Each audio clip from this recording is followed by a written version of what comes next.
And so we can calculate the reaction rate or rate of a chemical reaction simply by taking the change in concentration of a specific substance and dividing it by a change in unit time.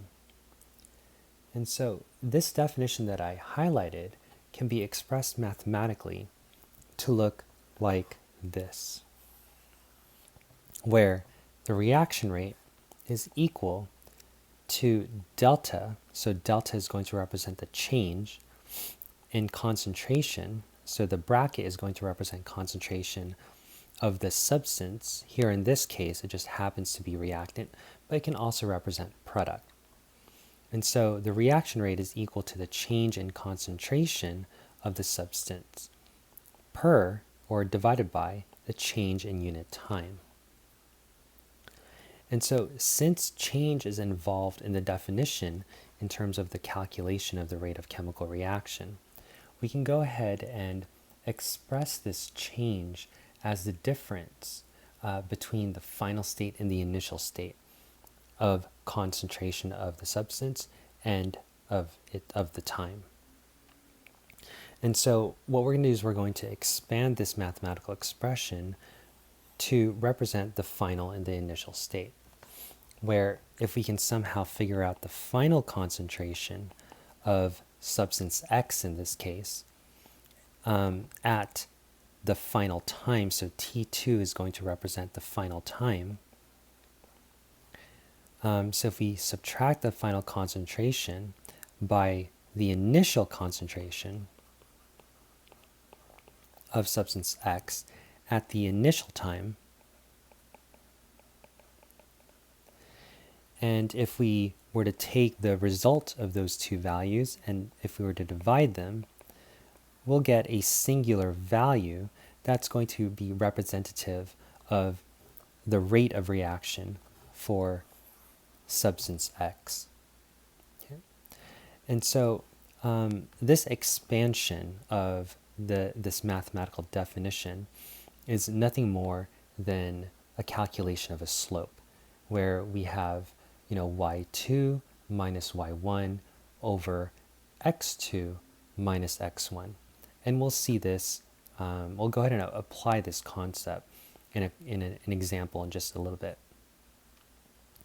And so in terms of units for rate, since we have concentration in the numerator, remember that concentration can be expressed in molarity units. And so you can go ahead and write capital M to represent molarity, or if you want, you can go ahead and represent molarity in terms of its expanded definition, which is moles per liter. Or you can have moles per liter formatted in this fashion. And so since time is at the bottom, it makes sense for the numerator, I'm sorry, not the numerator, it makes sense for the denominator to have the unit of time. And so what you guys see currently is molarity per second. And so that is one way to express the unit for rate. However, the unit of time, in this case is seconds, it's not exclusive. It's one way to express time for a chemical reaction. And the reason why we use seconds more commonly, I suppose, is because a lot of chemical reactions happen quick. And so if there's a chemical reaction that's being performed and it takes a longer period of time, then it might make sense for one to use minutes or hours or days to express the length of time for that specific chemical reaction. And so it's just standard to use seconds as a unit of time, but it really depends on the chemical reaction or the problem that you're working with that'll dictate whether or not you're going to be using seconds, minutes, hours, days, weeks, months, years, and the list goes on. Now, before I move on to the next slide, I do want to mention this use of bracket And hopefully you guys picked it up when I was describing what this mathematical representation meant. And so whenever there is a bracket that's involved, this bracket is going to be used to represent concentration.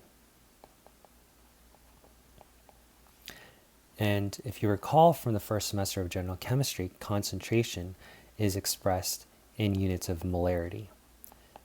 Okay. And molarity, once again, can be expanded into moles per liter. And so the take-home point to this story is that whenever you see a bracket, it's representing concentration or molarity. All right, so let's go ahead and talk about the signs for reaction rates. Because time is in the denominator, we want to make sure that time is going to be positive. In other words, it's moving forward. And so since a rate of chemical reaction is expressed in terms of time, the value for rate is always going to be expressed as a positive value. Now, there are some instances in which, according to your calculation, the value is going to be negative. So logically, that doesn't make sense because you guys cannot have negative time, right? Time is always increasing. And so what does that negative really mean? And so whenever you guys get a value that's negative, it's basically representing the consumption of that specific substance. And so typically, that substance that's being consumed is a reactant. And so therefore, if in your calculation you get a negative value, that negative value just represents that this specific substance is being consumed. But the final answer that you must report is going to be positive. And so there's a couple ways in which you guys can make that final answer positive. You guys can go ahead and just take the absolute value of your answer, or you can go ahead and move this negative sign to the other side. And for you to do so, all you have to do is divide this by -1. Okay, so negative divided by negative is positive. And so what you will end up getting is negative rate is equal to the change in the concentration of the reactants over the change in time. So by moving the negative over, notice that the rate itself, the value itself, becomes positive. And the only thing that this negative means is that that specific substance is going to be consumed. Okay. And so one can interpret this in terms of a sentence as the rate of consumption is equal to so and so. Okay.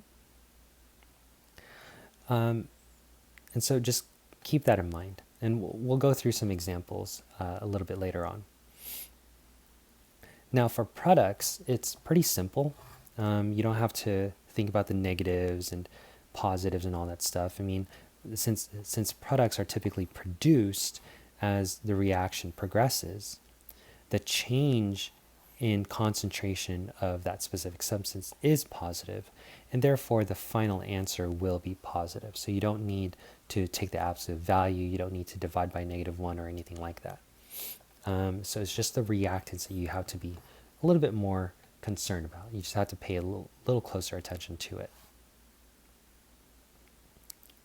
All right, now the one of the easiest assumptions that a person can make about the behavior of the changes in concentration versus time is that the behavior is linear. So unfortunately, that's actually not the case. And so here, if we have a hypothetical chemical reaction, and and based on what we talked about, it might feel like the change in the concentration of reactant and the change in the concentration of product is linear. However, it is not. Most chemical reactions will have an exponential decay for the change in concentration of reactants. And for the products, it's going to have a logarithmic growth. And so what do I mean by this? So what we're going to do is we're simply going to focus on the plot between concentration versus time. So this is just a general plot that we can create to better understand how the changes in concentration looks like for both reactants and products. And so whenever you guys are creating a concentration versus time plot, time is an independent variable, so it's always on the x-axis. And so the concentration of the reactant, remember that this is a bracket, so it's representing concentration of reactant, is a dependent variable, so it's going to be on the y-axis. And so we're going to take this point at the very top to be 100%, and this point at the bottom to be 0%. And this is going to be times 0. We're going to go ahead and do the same thing up here, where this top point is going to represent 100% product, and this bottom point is going to be 0% product, and then times 0. And so I want you guys to imagine that you have, I want you guys to imagine that the chemical reaction has not yet started. And so if you have a flask of, reactant A and reactant B, technically speaking, at time 0, you have 100% of it, right? So everything is still reactants. And at time 0, there's no products that's formed. And so when you mix reactant A and reactant B together, the reaction will start happening. And as the reactant A and reactant B collide, it's going to be converted into product. And so focusing on how the change in the concentration of reactants will look like, we're going to see an exponential decay, where it's going to be very, very quick and steep because we have a high concentration of reactants that's undergoing chemical reaction. But as the concentration of reactants starts decreasing, it's going to plateau. So here we have an exponential decay. For the concentration of the products, we have more or less a logarithmic growth, in which at time 0 we have 0%, or we have 0 products because the reaction has not yet occurred. But as reactants is being converted into products, we're going to see a logarithmic growth, where at some point in time, it's going to start tapering off because the concentration of reactants is so low that it takes a longer period of time for reactants to be converted into products. Okay. And so the main point to the story is that the rate of reaction, not so much the rate of reaction, the behavior of the concentration versus time, it's not linear. It's a curve, right? For reactants, it's going to be an exponential decay.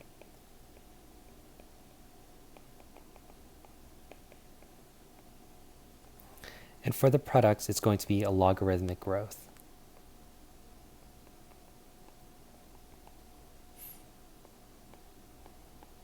Okay, I think I might have spelled, oops, what's going on? I might have spelled logarithmic incorrectly. Anyways, hopefully you guys get the idea. Hopefully you guys get the picture.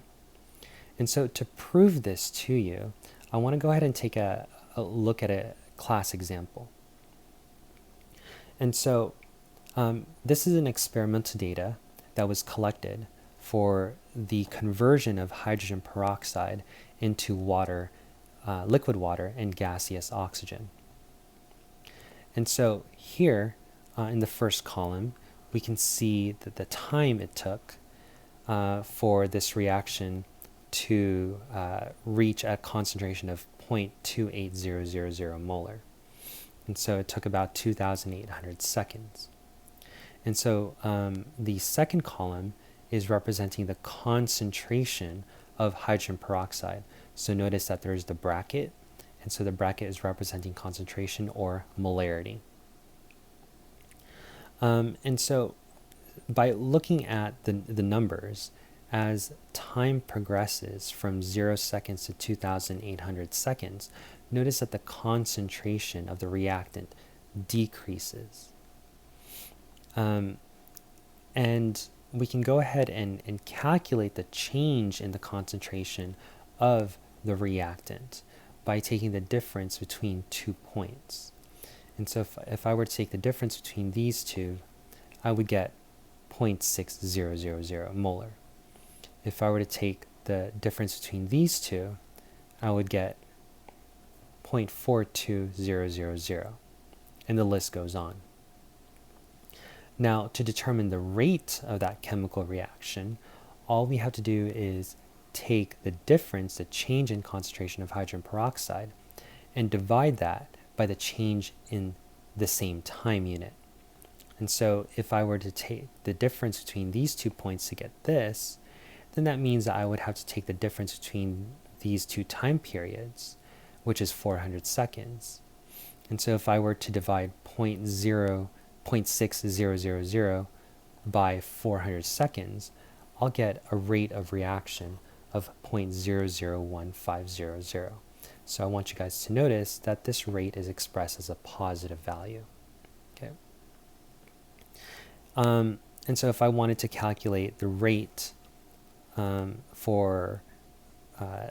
if I wanted to calculate the rate at the second point, the second change in hydrogen peroxide, I'm going to go ahead and take these two values, subtract it to get this number, and then I'll go ahead and take these two values, subtract it, and then divide it by 0.422. So it's going to be 0.42000 divided by 400 seconds again, because the difference between 800 and 400 is 400 seconds. So if you punch that into your calculator, you're going to go ahead and obtain this value. And so the list goes on. And so I want you guys to go ahead and take a look at the rate. Notice that the rate is not constant. It's decreasing as the concentration of the reactant decreases. And so if the rate was constant, then on a concentration versus time plot, it would be linear. Okay, but since the rate is not constant, this is telling us that the behavior changes over time. Okay. Now, we can go ahead and take that same data and plot it on Excel. And what we get is this curve, this exponential decay of the concentration of hydrogen peroxide. And remember that hydrogen peroxide in this case is a reactant. And so it makes sense for us to observe an exponential decay. Okay. And so this graph was plotted by simply taking these 2 points and putting it on this graph. So here we have at 0 seconds, it's 2.32. So here at 0 seconds, it's approximately 2.32. At 400 seconds, it's approximately 1.72. Okay, so that's how we got this point, and so forth and so forth and so forth.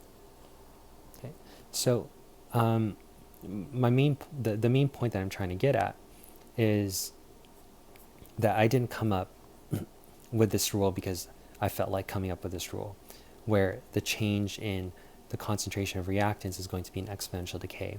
This is backed by kinetic data. Okay, and this is an example, just a brief example of what it looks like in real life.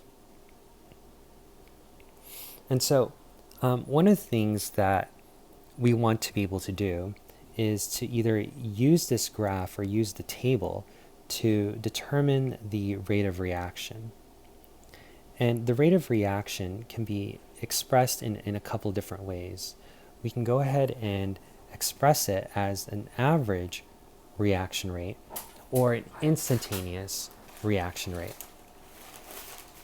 And so the average rate of reaction can be described as the rate of reaction over some time interval.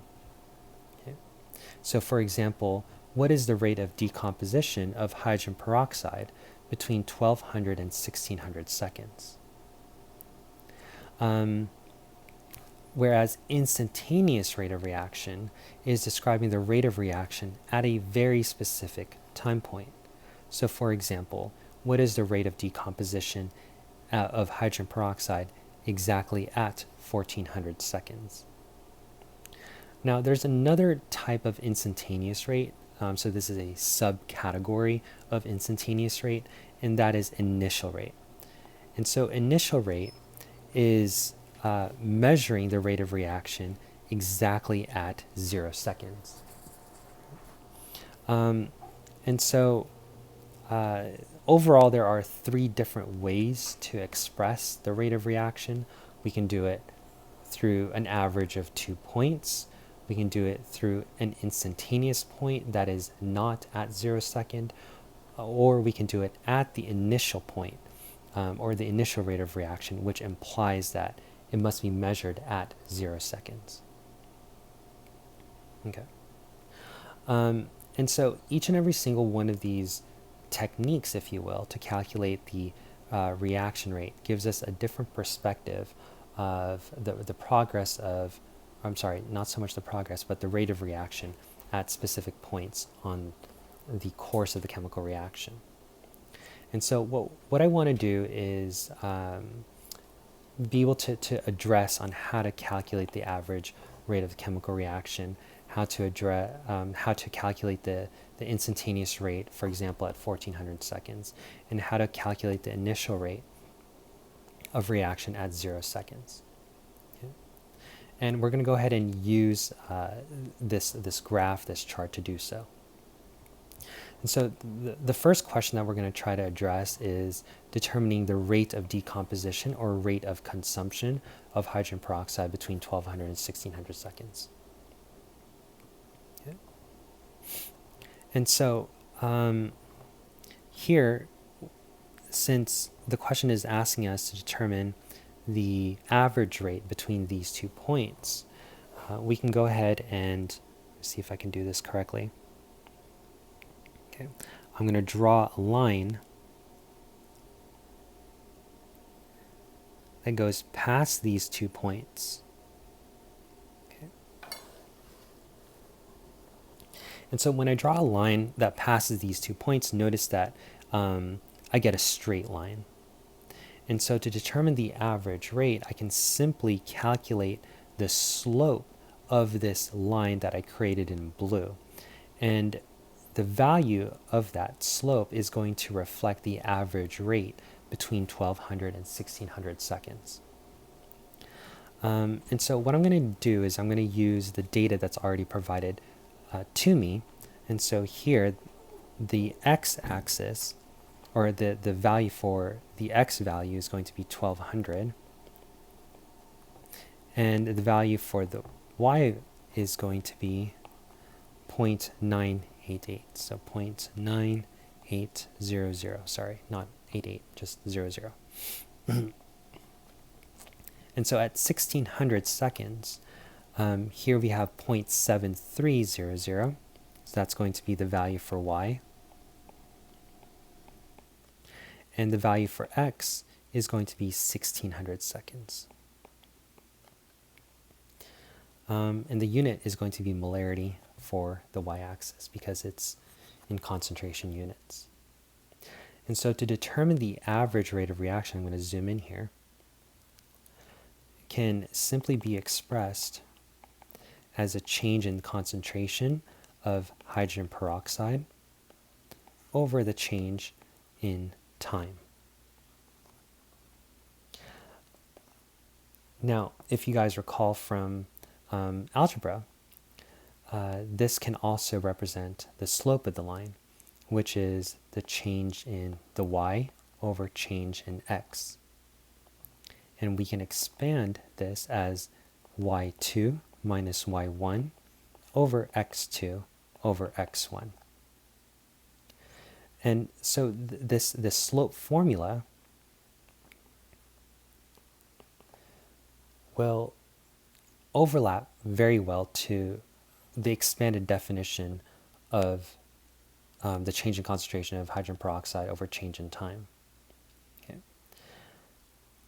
And so it doesn't really matter which y value we use, or it doesn't matter which y value we designate as y1 or y2.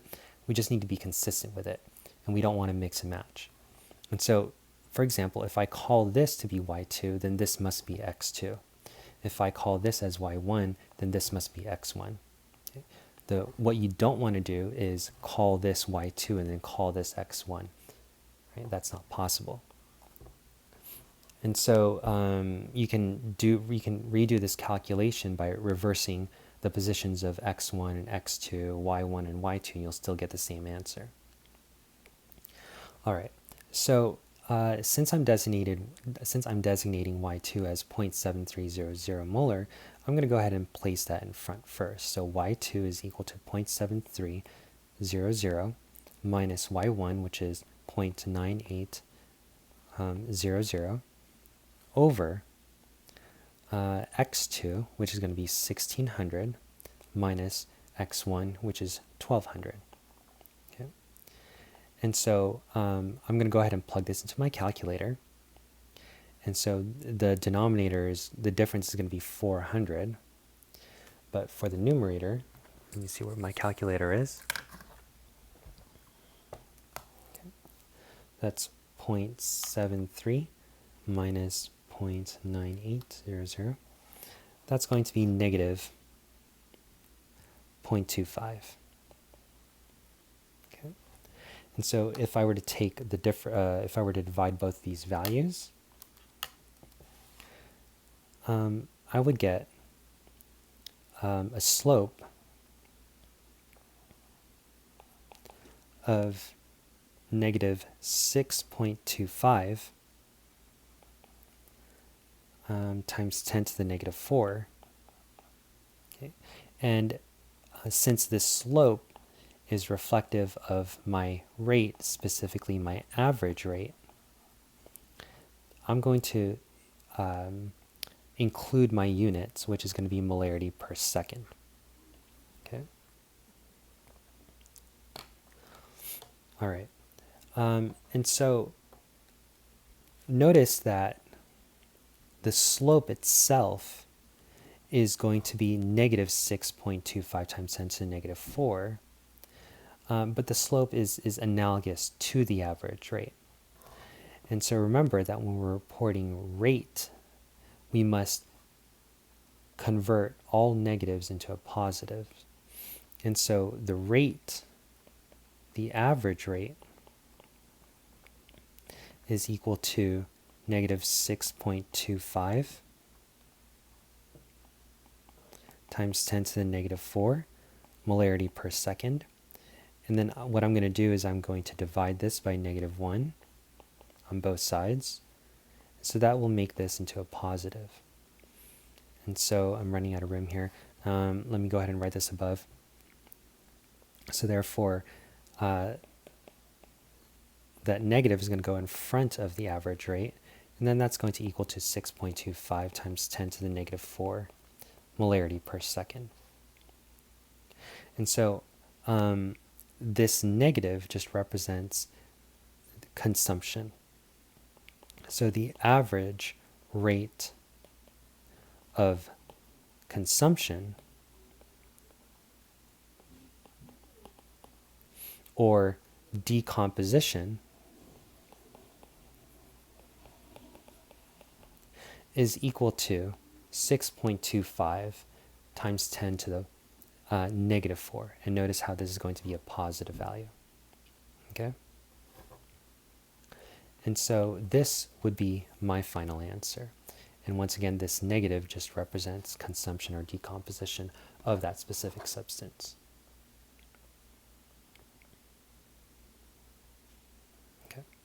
All right. And so that's basically how you guys can calculate the average rate of a reaction. Let's go ahead and take a look at instantaneous rate.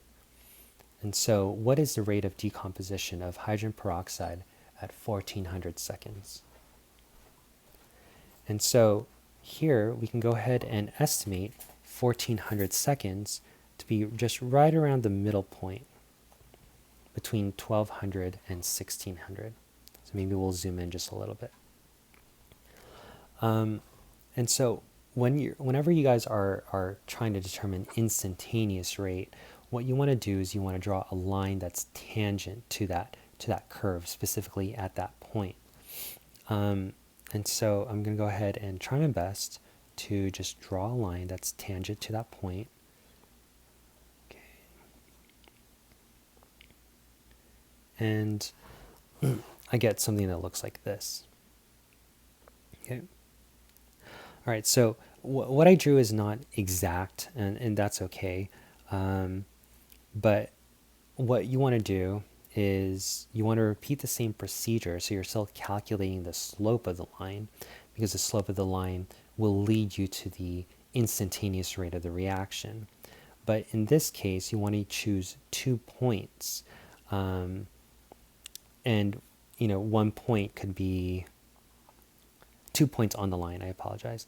And so 1 point can be here. So according to what I drew,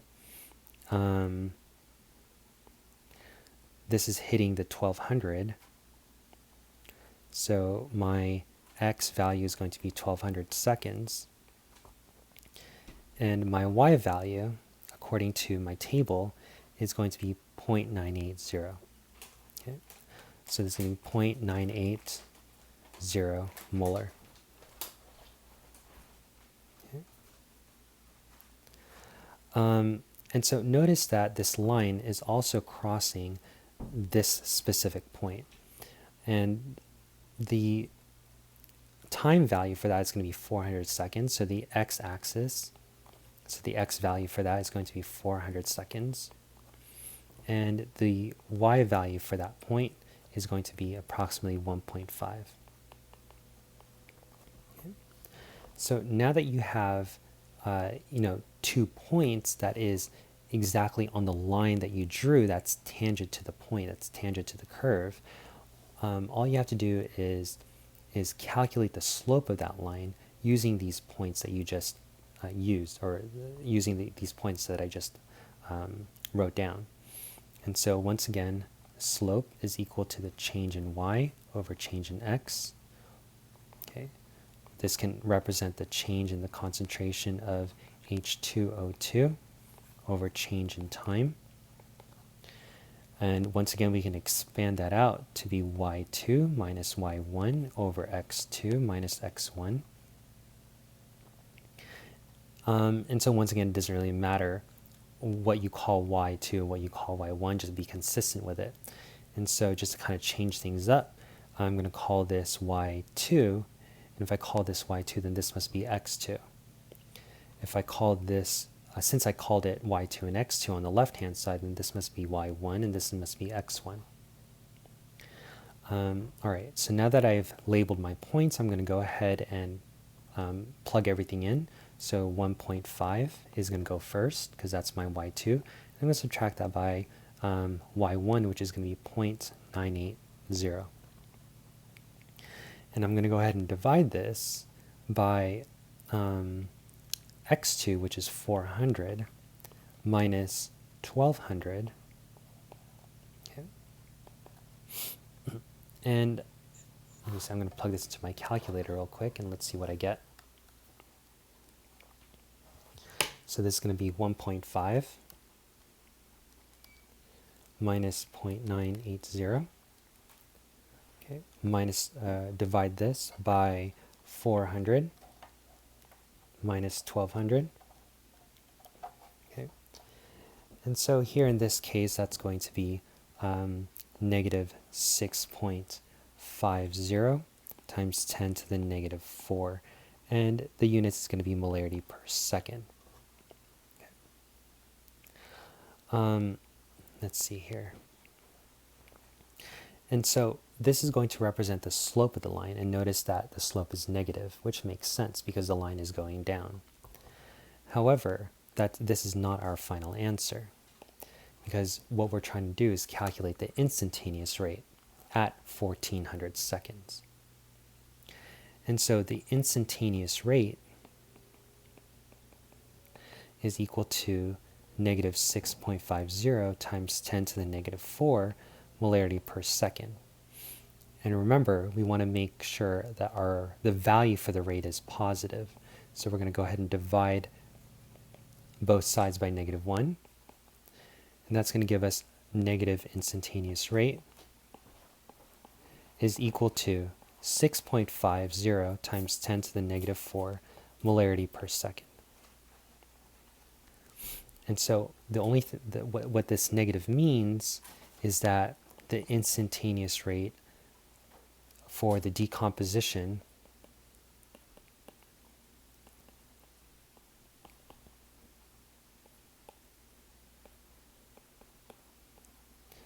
of hydrogen peroxide at 1400 seconds is equal to 6.50 times 10 to the negative 4 molarity per second.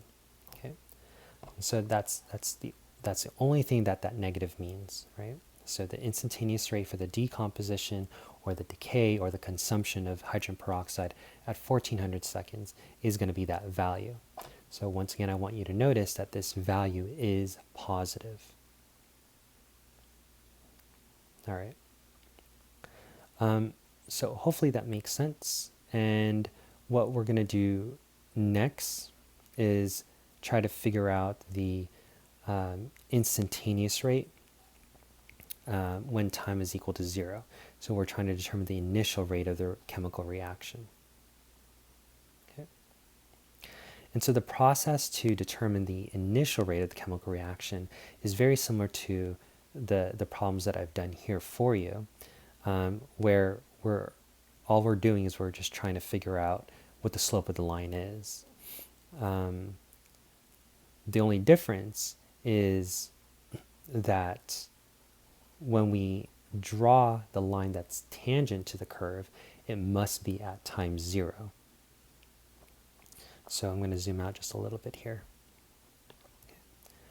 So since this point is representative of time 0, I'm just going to go ahead and draw a line that's tangent to that curve. Okay. And so once again, once I've drawn that line, I'm going to pick 2 points that's on that line that I just drew and calculate the slope. And so the first point that I see that's very easy to read is at time 0. That's already given to me according to the table. So when x is equal to 0 seconds, the value for y is equal to 2.32 molar. And so if I kind of look along this blue line, I notice that this blue line crosses this point, and that's something that I can easily use and figure out. And so it looks like at 800 seconds, the concentration of the hydrogen peroxide, which is my second y value, is going to be 1.0 molar.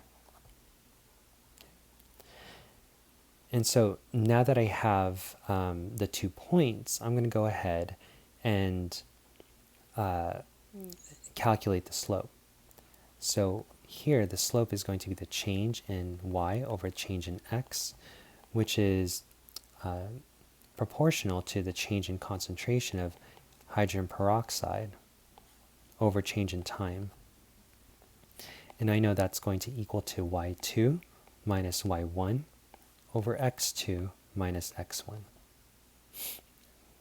Right? And once again, I can go ahead and designate the y's and the x's as 1 and 2's. You just have to be consistent with it. So if I designate this as y1, then this must be x1, and therefore this must be y2, and this is going to be x2. So I'm just going to go ahead and plug in my values. So y2 is going to be 1.0 minus y1. y1 is going to be 2.32. Okay. And then my my x values is going to be 800 seconds minus 0. And so here I get 1.32, negative 1.32 over 800. So let me plug that into the calculator real quick.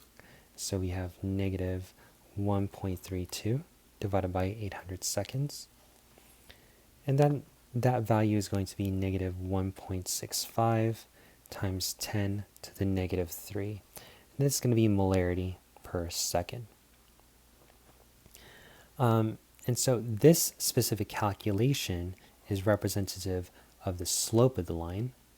And so if you want to express that as the initial rate, we're simply going to say the initial rate is equal to negative 1.65 times 10 to the negative 3 molar. And we want to move this negative to the other side. And therefore we'll have negative initial rate is equal to positive 1.65 times 10 to the negative 3 molar per second. Sorry. Okay. And all this is telling us is that the initial rate of consumption or decay of hydrogen peroxide is equal to this value, which is 1.65 times 10 to the negative 3 molarity per second. Okay. All right. So hopefully by going through these examples, you guys understand how to calculate the initial rate, how to calculate instantaneous rate, how to calculate average rate by using the slope formula. Okay. And so in the next video, we're going to go ahead and talk about relative rates. All right. See you guys.